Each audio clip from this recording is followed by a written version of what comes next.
ताज़ा तरीन वीडियोस के लिए चैनल को सब्सक्राइब करके बेल आइकन और ऑल नोटिफिकेशन पर क्लिक करें ताकि आपको मिले हर अपडेट सबसे पहले।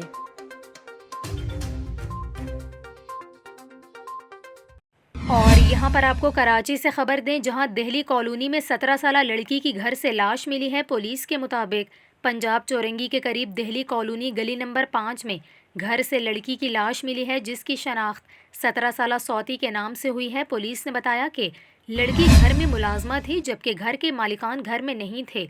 लाश पोस्टमार्टम के लिए जिना अस्पताल मुंतकिल कर दी गई है। इसके अलावा पुलिस का ये भी कहना है कि लाश के पोस्टमार्टम के बाद मौत की वजह मालूम हो सकेगी।